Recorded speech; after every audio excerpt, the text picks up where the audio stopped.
تو حضرت امام حسن رضی اللہ تعالیٰ عنہ سے پوچھا گیا کہ جی آپ کو اپنے نانا کی کوئی بات یاد ہے؟ اگر ہو تو ہمیں بتائیں۔ تو امام حسن رضی اللہ عنہ نے فرمایا کہ ہاں، مجھے اپنے نانا کی بہت ساری باتیں یاد ہیں، ایک نہیں۔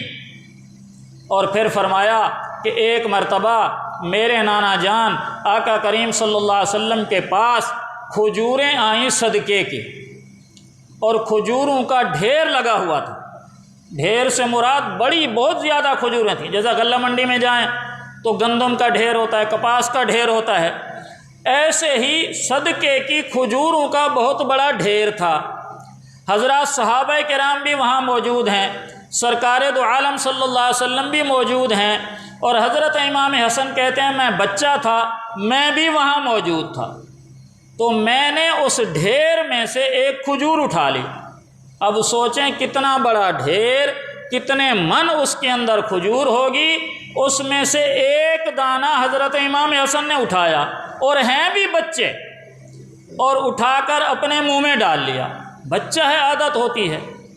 تو حضرت صلی اللہ علیہ وسلم نے فرمایا کخ کخ، کہ اس کو باہر نکالو، باہر نکالو۔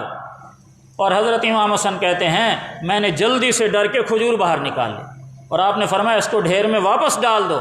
تو حضرت امام حسن کہتے ہیں میں نے وہ کھجور ڈھیر میں واپس ڈال دی، اور کہتے ہیں کہ اس کھجور کو میرا لعاب دہن بھی لگا ہوا تھا، مجھے نظر آ رہا تھا، اس کے باوجود بھی ڈال دی۔ کسی نے عرض کیا یا رسول اللہ، اتنا بڑا ڈھیر ہے کھجوروں کا، ایک کھجور بچے نے اٹھا لی ہے اور منہ میں ڈال لی ہے، تو اس میں کیا حرج تھا؟ تو آپ صلی اللہ علیہ وسلم نے فرمایا کہ محمد اور آل محمد کے لیے صدقہ جائز نہیں ہے، اور یہ صدقے کی کھجوریں ہیں۔ اور آج بھی یہی فتویٰ ہے کہ اگر واقعتاً کوئی سید ہے اور آپ صلی اللہ علیہ وسلم کی آل میں سے اس کا ہونا ثابت ہے، تو اس کے لیے زکوٰۃ اور صدقہ لینا جائز نہیں ہے۔ آپ صلی اللہ علیہ وسلم نے نواسے کے منہ سے وہ کھجور نکال لی۔ آج کوئی کرتا ہے احتیاط؟ دعوے تو ہم بڑے بڑے کرتے ہیں، لیکن احتیاط کون کرتا ہے؟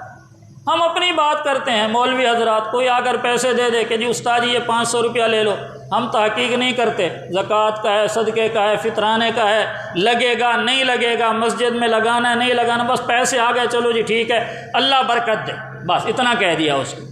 تو بھائی پوچھ تو لو یہ ہیں کس مد کے؟ تم جو مسجد کے لیے لے رہے ہو مسجد میں لگیں گے بھی صحیح کہ نہیں لگیں گے؟ بلکہ وہ قربانی والی عید میں آپ بھی دیکھتے ہوں گے وہ چندے کے لیے کھالیں مانگ رہے ہوتے ہیں، حالانکہ کھال نہیں لگتی مسجد پر۔ مدرسوں میں چندہ دینے جاتے ہیں، کسی نے 5000 دے دیا تو کوئی تحقیق نہیں کرتے بھئی یہ 5000 کس چیز کا ہے۔ ہماری یہ حالت ہے، اور وہاں کیا حالت ہے کہ ایک کھجور ایک اٹھا لی، ڈھیر میں سے منو کھجور پڑی ہے، اس میں سے ایک دانہ اٹھا لیا، تو آپ نے فرمایا نہیں، ہمارے لیے اس کا کھانا جائز نہیں ہے۔ اور ایسے ہی ایک چھوٹا سا واقعہ اور یاد آ گیا۔ ایک محدث تھے حضرت علی بن معبد بن شداد، مصر کے رہنے والے تھے، امام مالک کے شاگرد تھے۔ ایک مرتبہ آئے ہوئے تھے حدیث پڑھنے، تو گھر سے دور تھے امام مالک رحمۃ اللہ علیہ کے پاس، تو کرائے پر مکان لے لیا کہ دن کو پڑھا کروں گا، رات کو کمرے میں مکان میں رہا کروں گا۔ تو رات کو چراغ کی روشنی میں حدیثیں لکھ رہے تھے، اور ہم آپ جانتے بچپن میں دیکھا ہوگا دوات اور قلم ہوتی تھی، اب تو ختم ہو گئی، تو قلم کو دوات کے اندر ڈالا اور کاغذ پر لکھا تو سیاہی زیادہ آ گئی، تو کاغذ پر سیاہی کا قطرہ بڑا سارا جو ہے وہ پڑ گیا۔ اب پریشان ہو گئے کہ اس کو میں کیا کروں، لکھائی خراب ہوتی ہے، اٹھاتا ہوں یوں کرتا ہوں تو جو باقی لکھا ہوا ہے اس پر یہ پھیل جائے گا، تو سمجھ نہیں آ رہی تھی کہ کیا کروں۔ دیکھا تو دیوار ہے، سوچا دیوار کھرچ کے تھوڑی سی مٹی اس پہ ڈال دیتا ہوں یہ خشک ہو جائے گی۔ پھر ذہن میں آیا کہ مکان تو کرائے کا ہے، میں نے تو رہنے کے لیے لیا ہے، یہ دیوار کھرچنا میرے لیے جائز بھی ہے کہ نہیں ہے؟ اتنی احتیاط۔ اور آج کوئی کرائے پہ بیٹھے تو مکان کا نقصان کرنا فرض سمجھتا ہے کہ کرائے کا مکان چھوڑ کے جا رہا ہوں اور ویسی حالت میں چھوڑ کے جا رہا ہوں جیسا تھا، یہ تو مجھ سے گناہ ہو گیا، یعنی نقصان کرنا ضروری سمجھتے ہیں۔ اور وہاں علی بن معبد کیا کہہ رہے ہیں کہ کھرچ کے اگر میں اوپر مٹی ڈالوں تو یہ پتہ نہیں جائز ہوگا کہ نہیں ہوگا۔